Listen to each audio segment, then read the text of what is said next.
Hey guys, Eric Sargent, General Manager at Ed Martin Toyota in Noblesville, Indiana, and I want to take a few minutes and do a proper new car delivery on a 200 series Land Cruiser. We're sitting in a 2021, and we sell a lot of them. Most of them we ship out. We never actually get a chance to meet the customers, so I figured it'd be nice to just make a quick video so you have part of that experience of buying a new car and having somebody go over all the features on the car. So today we're going to take a few minutes. We're going to go over pretty much the standard new car delivery, touch all the buttons, look at all the screens, and then we'll kind of edit it out just so that it kind of fits in a short 10-minute block or something like that. So as we walk around the car, you'll notice that it does have a front and rear parking sonar right here, here, here, and here. All Land Cruisers come with a hitch cover. Just get a pocket knife or a Phillips or a flathead screwdriver. Pop this clip out, just like that. Pull that out. And then just take your fingernails and just kind of grab underneath of it. Pull up and down. And then to reassemble it, same thing. Just put these two clips in those hooks. Like that. And then push hard. Clip goes in the same spot. Okay, in the front of the Land Cruiser, some states require a front license plate, some don't. Indiana doesn't. These two holes right here do not line up with a U.S. Front license plate. So in order to mount a front license plate on this vehicle, you have two options. One, these inner dimples right here will line up with a U.S. Front license plate. If you don't want to have holes in your front bumper, although it's plastic and it's not going to rust, in the links, I'll put a link in the comments below to a universal mounting bracket on Amazon that costs about $10, and then it will screw into this, and then it'll adapt it so you don't have to have additional holes in your front bumper. 2016 and newer Land Cruisers are going to look the same from the back. 2018 and newer is going to have a power hatchback, and then also a soft closed tailgate. All 200 series Land Cruisers come with a third row seat, with the exception of a few heritage models from 2020 and then optional in 2021. You'll notice that there are two fold-up Land Cruiser style jump seats. To have the seats fold down, there's a release lever right here. Just pull on that, it'll unlatch it. On the rear cargo mat, there are these inserts. Just remove those that are purpose for just so that keeping it a little bit cleaner. Push the seat down. You'll notice that this will unlatch it. This will fold down automatically and then latch. This lever, this pull-up lever has a neodymium magnet in it, and it clips right there. Just pull up on it. One additional thing about the third row is that a lot of people are asked, where is the center headrest? And that is actually located right here. So there's a pocket right behind the seat.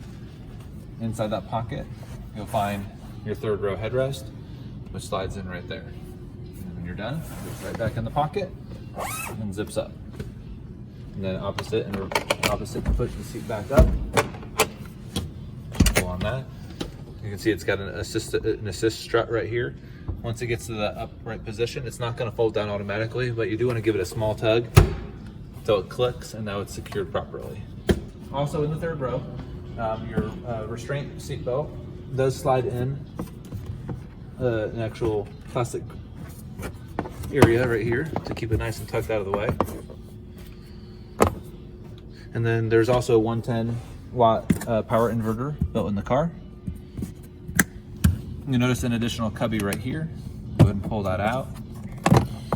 This is an optional storage container with a cargo strap for the Toyota first aid kit. Inside the cubby, you'll notice there is a bottle jack, which is secured by a rubber band for changing your spare tire. This area is also extremely useful for fuse blocks if you wanted to add any additional electrical accessories in the future. And then last but not least, in the rear, we have a tailgate, and then we have a storage area on the left side that you can use for anything you want. It slides right in and locks it. And then on the right side, we have a metric toolkit. In this toolkit, you'll find some basic tools. Pliers, 8, 10, 12, and 14 sockets, and then basically the entire toolkit that you need if you get a flat tire. So the spare tire is located underneath the vehicle, underneath of the dust cover. You'll notice that there is this plastic grommet, and this is where you'll stick in your additional tools to lower the spare tire.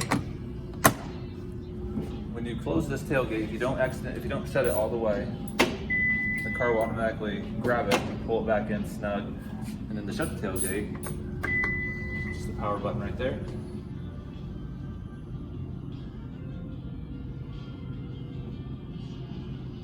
Okay, on the second row, it's a traditional 60-40 split bench seat, and then the seats do fold up forward. So you'll notice that there's a lever right here. Just pull on that lever. Let the seats pull themselves up automatically.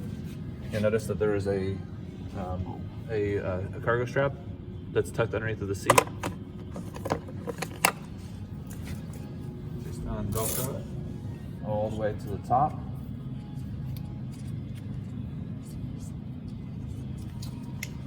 And then hook it right there. On the back of the center console, we have the two rear left and right modes for the person behind the passenger and the driver's seats. We have a 2-position heated seat, high, low, and off, and then no ventilation back here. Although the leather is perforated, it's not ventilated. Automatic climate controls for each side, and then of course if you can leave it on auto mode, but you can manually cycle it so that it's just on your feet or the upper portion of the bi-levels. Down here we also have a 12-volt power outlet. We also have 2 LED map spotlights. So the default locking position, when the car is locked and you put your hand on the smart key, it's going to unlock only the driver door. If you want to put your hand and unlock all the doors, it's a simple modification. All you have to do is take the key fob and press and hold on lock and unlock together until there's an audible chime.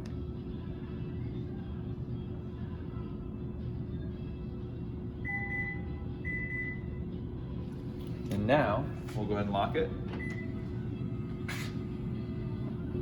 And then all the doors just unlock. So the Land Cruiser, when you hit the lock button, it's going to automatically fold in the power mirrors. When you unlock it, it'll retract the mirrors automatically. While you're driving, if you want to fold down the mirrors, maybe you're just going into a garage or a tight trail, just press the down button. Oh, it's got to be in accessory mode. Let's turn it on real quick.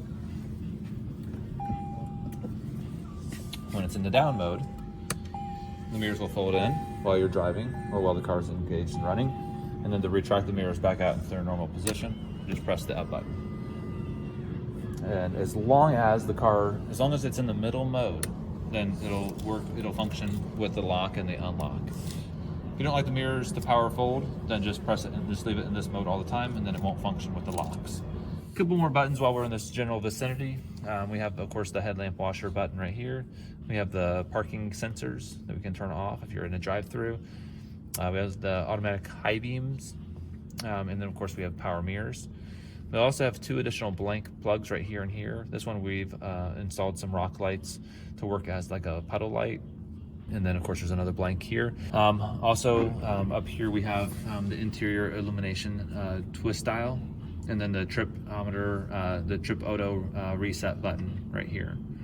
Down by the driver's side right knee, we have 3 additional buttons and 1 additional blank port here for additional future accessory.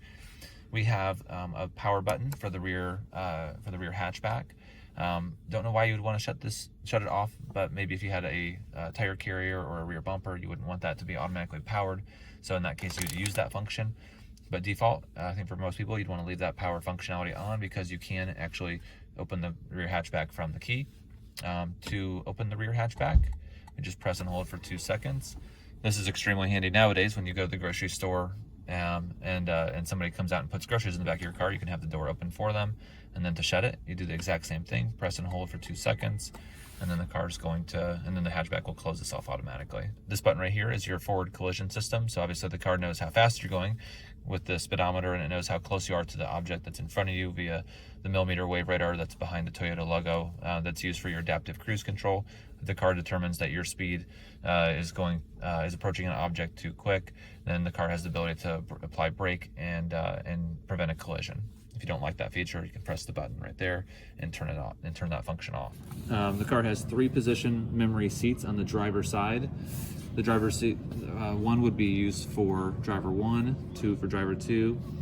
If you have a 3rd driver, then you can use driver 3 for that. A lot of people will put the driver's seat into a completely laid back bed position for option 3. So if you want to take a nap in the vehicle, you can just press 3, put it into bed mode, and scoot the seat up, and then recline it all the way. And then, of course, when you're ready to drive again, you can press L1 and bring it back into position 1 for the driver again. In the event that you ever want to remove one of the headrests for the driver or passenger sides, maybe for a rear entertainment accessory or something else, there is a button located right here on the driver's side that you press. It'll pull it up all the way, and then it'll come into a locked position. There is a small hole located right here that you can stick anything small into, maybe a flathead screwdriver, and it will unlock that. So I'm going to go ahead and just use a small little piece of metal here. I'm going to attempt to do this with 2 hands. And I'm just going to stick that inside there, press in, and then it'll unlock. Put it back in, exact same method, press, and you're good to go. I'm going to go ahead and turn the vehicle on. I'm not going to actually power the car on fully. I just press the power button, the engine start-stop button, 1 time with my foot off the brake. So right now we're in accessory mode. If you had a car that didn't have a smart key system, it would be the equivalent of taking your key and clicking it 1 time without doing a full crank. We're gonna go ahead and press that button 1 more time with the foot off the brake. It's gonna put the car into accessory 2 mode, which is like accessory 1. You can listen to the radio, except for now we have the ability to have our HVAC functionality. We can use our fan, we can use our radio, we can use our phone, we can use any light in it, but the car is actually not turned on at this point in time. That would be the equivalent of having a manual non-smart key and taking your key and clicking it not just once, but clicking it twice right before you actually do the crank. When it is time to do the crank and start the car, you just put your foot on the brake and then press that button 1 time, and now the car is started. Same as doing a full crank. Okay, we have some creature comforts right here. We have a heated steering wheel right there. We also have ventilated seats. We also have heated seats. And we also have heated and ventilated seats for the passenger side. So by pressing 1 of these, it's going to turn it on automatic mode, similar to like automatic climate control, where it's going to automatically increase or decrease the fan speed and your ventilation of the seats, or increase or decrease the heaters in the seats. Right now, if you put it on high, it'll stay on high, but if you have it on an automatic mode, it's eventually just going to kind of turn itself off as it gets to the according temperature that it thinks that it should be at. Inside this cubby right here, we have a spring-loaded drop-down. You'll see a little power button located in here. That is for a wireless Qi phone charger. I'm going to put in my iPhone 12 Pro and stick that in there. The charging indicator will turn on right there. I don't know if you can see that from the video, but it is charging. And then this compartment will actually close fully. Oops, right there. So I don't think that would work with some of the plus size phones that are on the market, but it does work with your normal size iPhone. Because this is induction charging, it would probably be a good idea if you're not using it for a phone, just to turn it off. Not necessarily for power consumptions, but just if you accidentally put a piece of metal in there, such as coins or whatever, there's a good chance they're gonna get kind of warm. All 200 series Land Cruisers, with the exception of the Heritage models in 20 and 21, are gonna have a factory cool box, which is controlled through a button right here. As you can hear, it's a little bit loud. Toyota's done a fantastic job of insulating that, so once it's shut, you cannot hear it at all, that it's actually still running. One cool thing about the cool box, unlike some other cars that have cool boxes, such as the Odyssey and maybe a couple others, instead of just using the air conditioning system that only works when your car's AC is running, this actually does have its own cooling element, so that this can run while the heater's running and still keep your drinks and such cold. One additional element to the center console, if you press this silver button right here, it'll open up, and then you have a little bit extra area for anything that you want to carry in the vehicle, such as pens, checkbook, or whatever you want.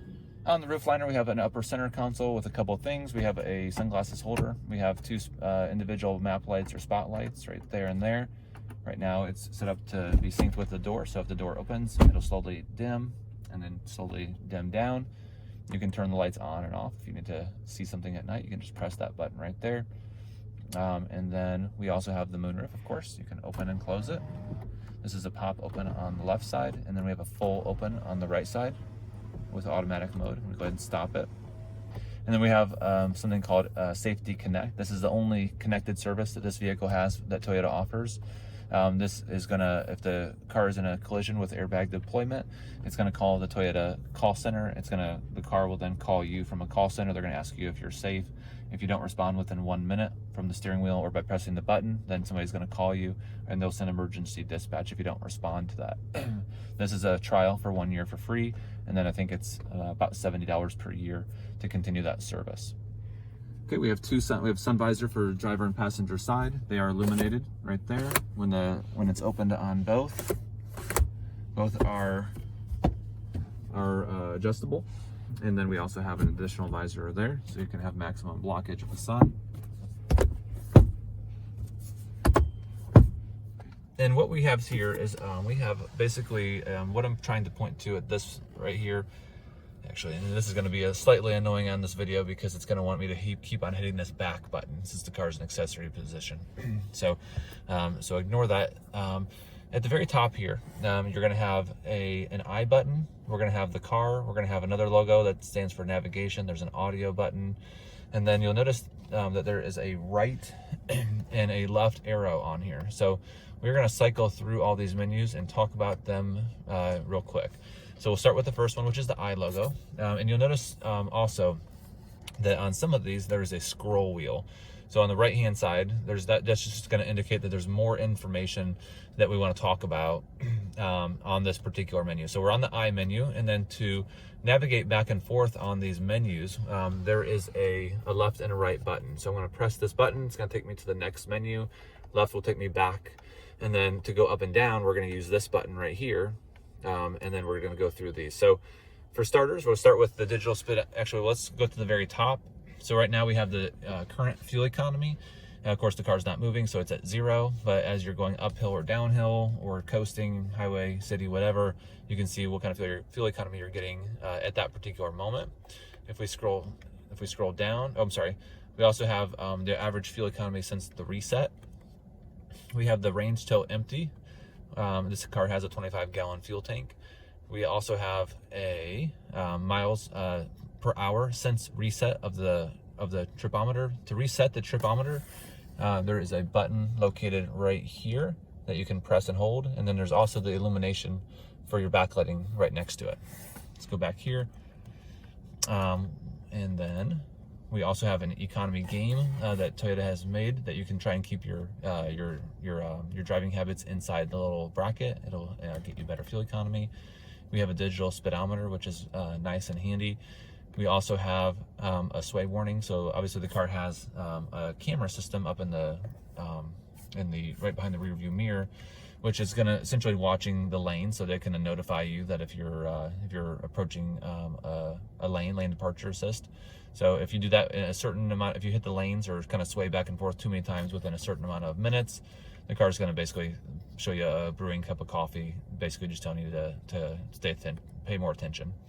And then this is my favorite screen. This is just a completely blank screen. So if you don't want any distractions, then this would be the screen for you. It's located, it's the very last screen underneath of the I logo. So let's move on to the right. We're going to go to the car logo. And this is just essentially going to tell you how many more miles you have till the car needs to get maintenance. The oil change interval is 10,000 on this V8, 5.7 liter V8. And then also you want to rotate the tires about every 5,000 miles. We're going to go ahead and go down from that screen, and we have a screen that's going to show the turn of the steering wheel. This car's off, so it's actually, I won't be able to demonstrate that, but if I were to turn the wheel, you would see the wheels moving. And then if you go down once yet again, it's going to have the tire pressure lights. This particular car is a bad example because we have in the back of this vehicle, we have a duplicate set of cloned sensors for the owner of this vehicle, so they can have their takeoff wheels with snow tires and have clone sensors. So this looks like it could be alarming, but it's okay for this particular instance. One thing that I will mention about the tire pressure monitoring system is it does take about 1 to 2 minutes to initialize. So when you turn your car on, If it's not registering anything, don't worry about that. It should connect itself within about a few minutes. Also, the TPMS sensors, they do have a battery inside of them, and those sensors typically last about 8 or 9 years.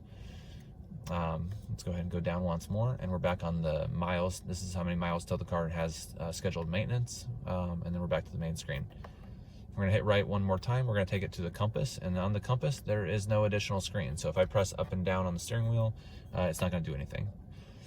This is our audio screen. The audio screen is nice to be, this is called the MID, the multi-information display. It's handy to have the audio here because if you're using the navigation on the main instrument panel, it's kind of nice to know the name of the artist or the radio station or whatever you have going on there. We are going to go ahead and hit right one more time here on the steering wheel, and we're going to go to, this is going to basically turn on and off your radar for your adaptive radar cruise control. And then we have messages. So if the car needed maintenance, you'd have a message there waiting on you. And then of course we have settings. Inside the settings, we can turn off our lane departure assist. We can turn off our blind spot monitoring. I don't know why you'd want to do that, but you can. Also, you can reset your maintenance schedule. You can change meter settings. So English to metric, kilometers, miles, all that kind of stuff is in here. On the steering wheel, we have 3 stalks. We have a cruise control stock, we have your wiper stock, and your turn signal stock. Let's go through all these one by one, starting with the cruise control. To enable cruise control on your Land Cruiser, press this button right here on the end of the cruise control stock on the right of the steering wheel. That will enable the radar. Once your radar is enabled, to set the cruise control, just take the same stock for your cruise control and press and hold down for 1 second. Cruise control will be set. You can control the speed 1 mile per hour per press on the stock. So if you press up once, it'll go to 49. I'm right now 50. Each time I'm pressing it, it's increasing the miles per hour one by one. Same thing as I go down. And then there are going to be 3 modes for the dynamic radar cruise control. So this button right here, you're going to press that. It's going to take it from 3 bars to 2 bars, and then 1, and then back up to 3. So 3 bars is approximately 60 feet from the next car. 2 bars is approximately 40 feet from the next vehicle. 1 bar is approximately 20 feet from the next vehicle. Press it again and it'll cycle through. Turn off your cruise control. Same thing, just press and turn the radar off, and then your cruise control is no longer functioning. On the wiper stock, if you do a one-time press up, it's going to do a one-time wipe if it's maybe sprinkling outside. Down once is going to put it into automatic or intermittent mode. Intermittent mode is controlled through this turn wheel right here. You can adjust that accordingly. If you press it down one more time, it's going to be on just your standard non-variable low mode. One more time down is going to be on your high mode, non-variable. So you'll typically want to leave it in the automatic mode, and then it'll use the rain sensing wipers to adjust accordingly, or the speed that you've set. Let's go ahead and shut that off. We also have a rear wiper controlled through here, and then and by pressing it upwards, it's just going to turn it on. If you press it downward, it's going to initiate wiper and washer fluid on the vehicle itself. On the left side of the car, we have the turn signal stock. We're going to go ahead and press left and right. Also, we are going to control the headlights. Right now it's in automatic mode. If you wanted to turn them on manually, of course you can. If you want to turn them off, of course you can do that as well. Auto mode will be the default preference. We also have fog light control right here through this inner part of the stock. You can see there's a textured area right here to grab it. Just press that on and off there. And then back to the steering wheel, we have a couple extra buttons that we haven't mentioned yet. We have, of course, the phone, the answer, and the hang up buttons right here. We also have voice recognition, or I'm sorry, voice guidance prompts. We have the mode, which will take you from, I'm gonna go ahead and put it in audio mode. It'll take you right now from, FM to satellite radio to Bluetooth audio. We have the volume, which you can control right here. And then of course we have the up and the down, which is gonna control your presets. So if you're listening to whatever, and you press up and down, it'll take you from preset 1 to preset 2, preset 3. To the right of the steering column, we have a button that says view on it. We are going to go ahead and press that button right there. It's going to turn on a screen that will look very similar to your rear view or to your backup camera. So you'll see the I'm sorry, we're actually looking at a front view camera on this one because we're not actually in reverse, but this will be a similar layout if you're in reverse, just using the rear camera versus the front camera. So we have bird's eye view. Some people think this looks like it's using satellite imagery or something like that, but it is a live feed of 4 video cameras. There's one in the front grille, there's one in the rear tailgate. There's also one on each of the side mirrors. I'm gonna go ahead and put my window down real quick and put my hand out the window so that you can see that it's a live view. You can also see the lines of the tile that are on the floor around us.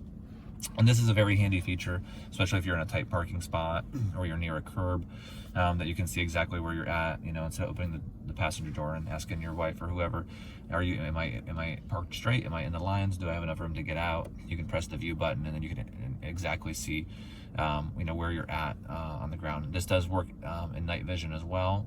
And it does give you some little guidelines that show you how close you are to the actual parking sonar sensors, so that you're so you can that are basically linked into the way that the car is going to badge you.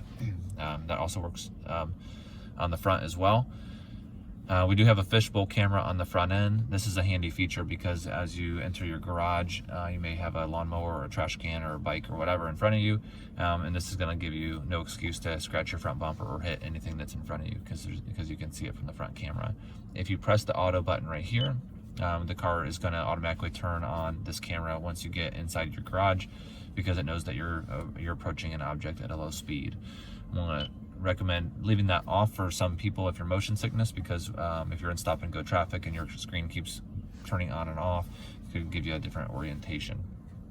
If we can go ahead and press that view button one more time, it's going to take it to another screen.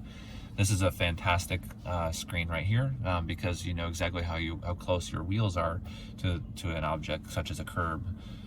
Press it again and you're going to take it back to your normal screen on navigation screen. Now that we have the car running and it's in reverse, again, we have a screen that we just saw a second ago. We have the 360 bird's eye view camera. Right now we have dynamic guidelines.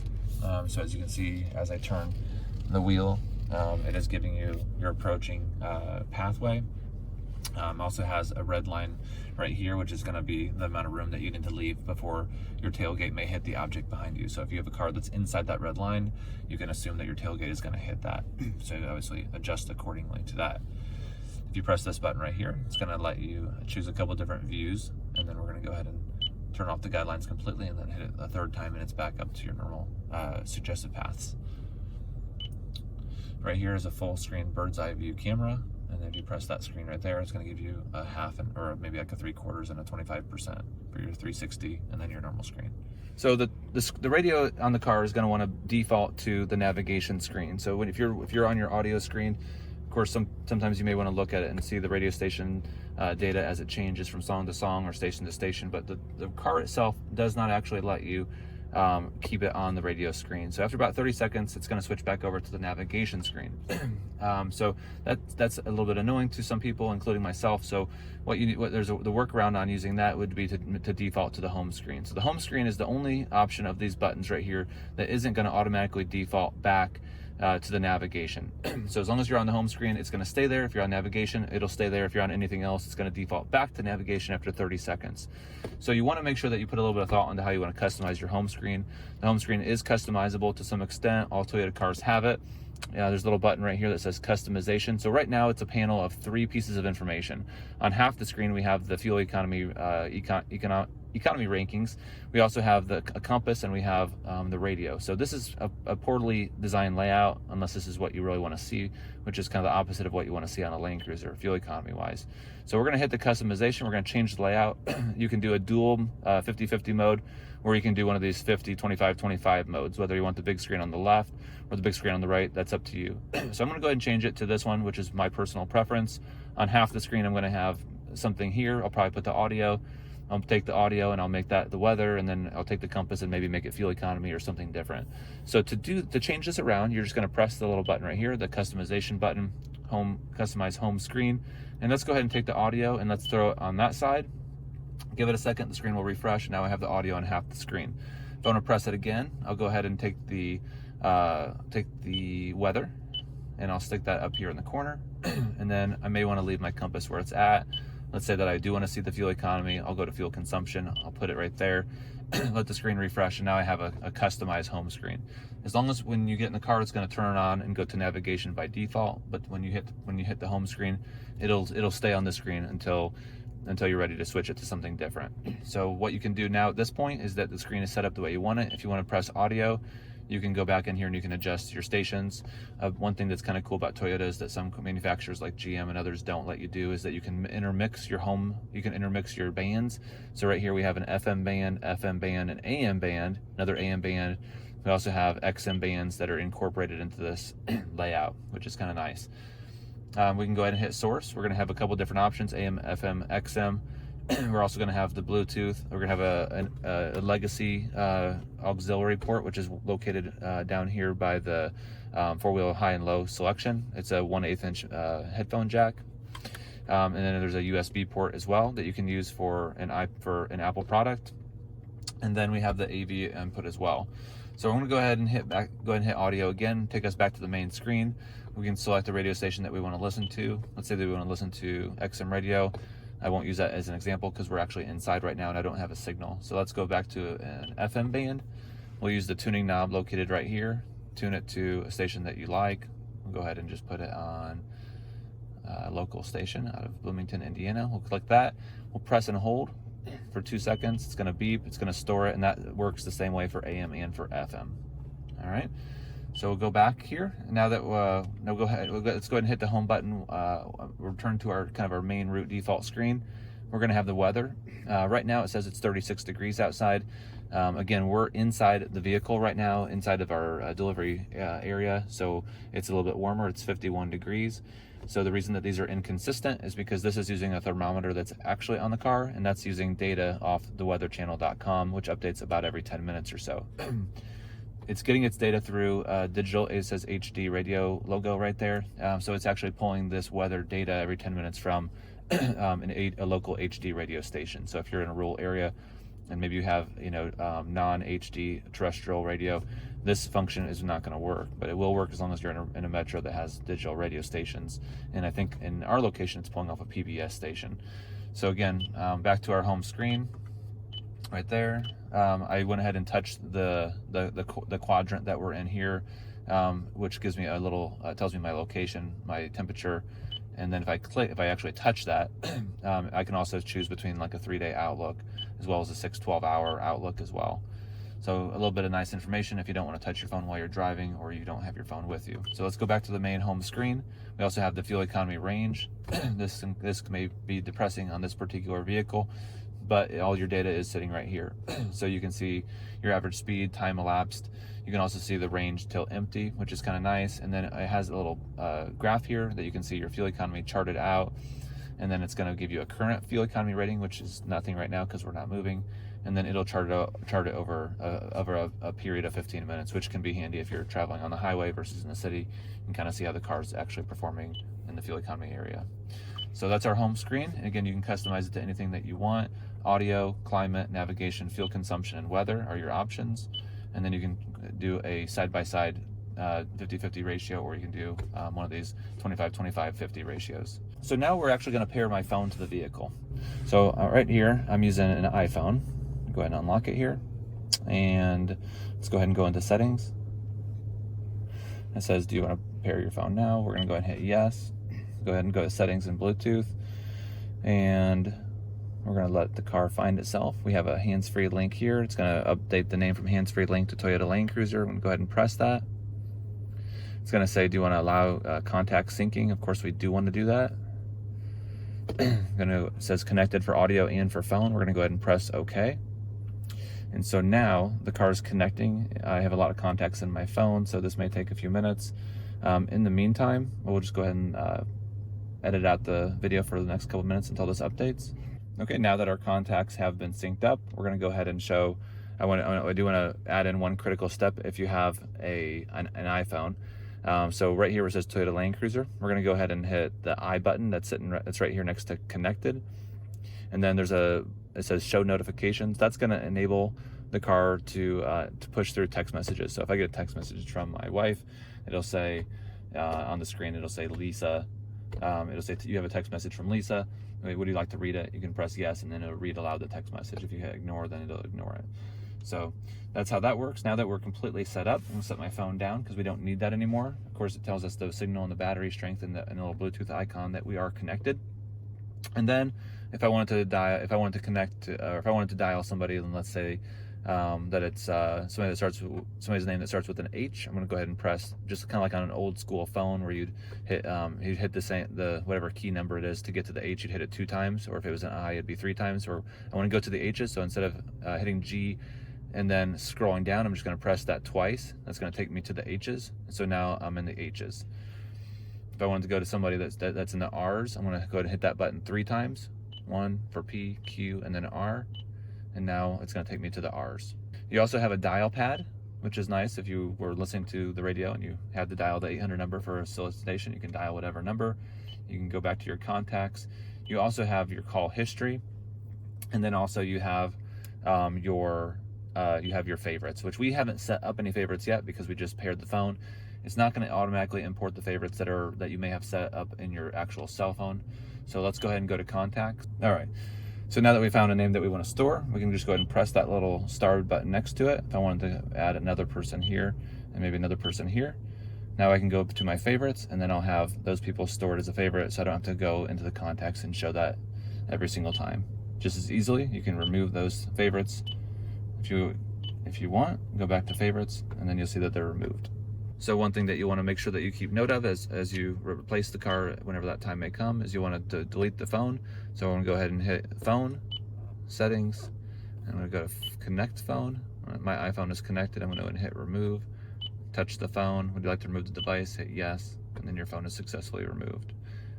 There's another button here for some settings. We're going to go ahead and press that and see what's in here. We have general, voice, Bluetooth, audio, traffic, and a couple other things. We're going to go ahead and click on general and take a look around.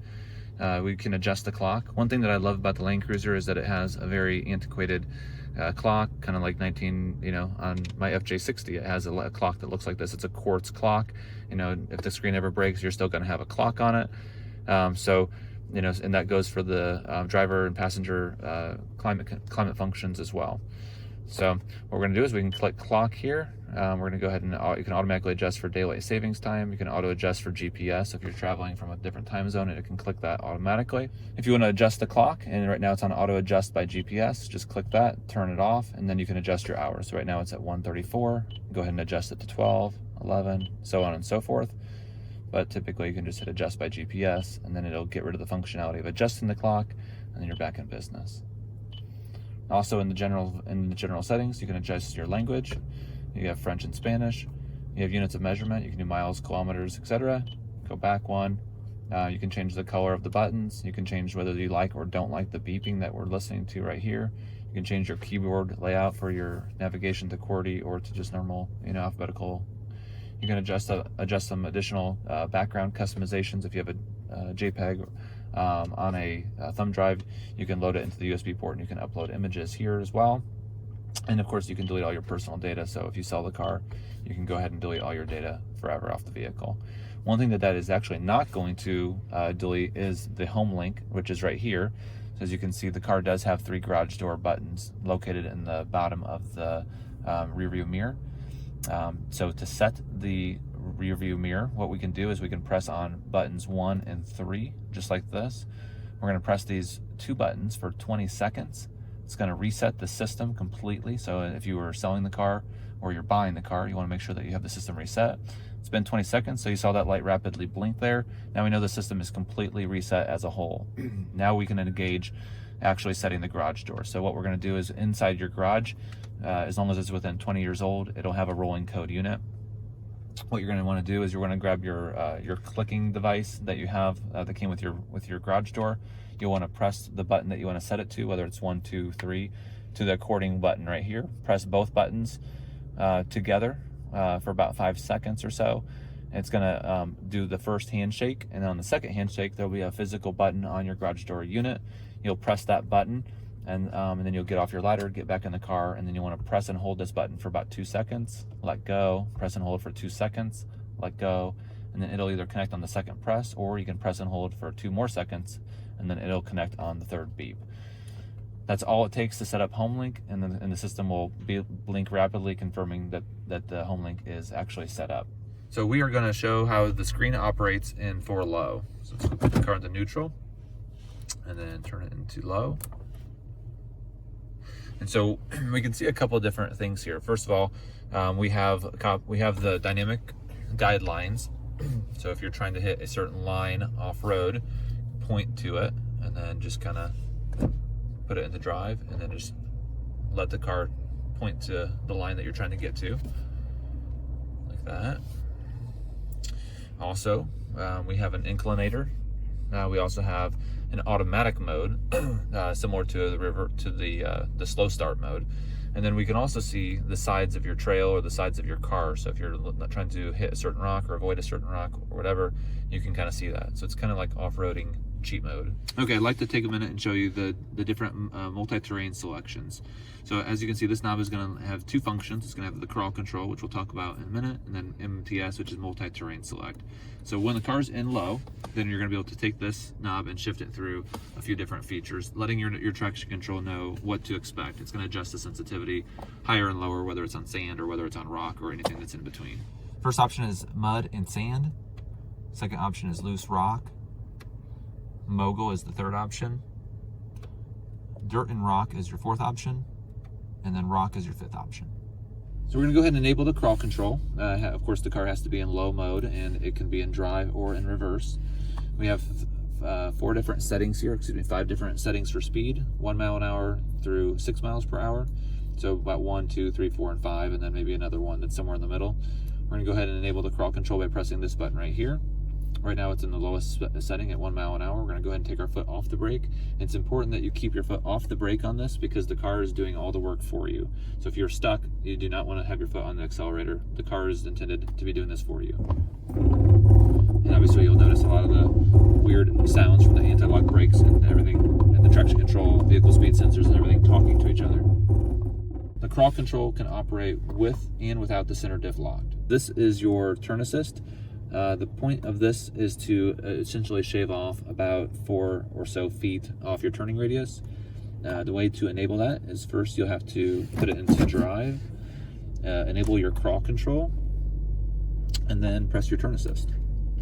And then set your desired speed through your crawl control, let up on the foot pedal, and turn the wheel.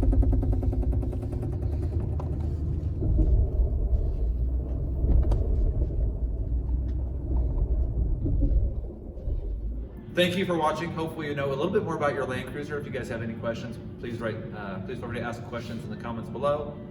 If you have any questions on a new Land Cruiser or are interested in buying one, please feel free to reach out to Eric at Ed Martin Toyota in Noblesville, Indiana. Thanks for watching.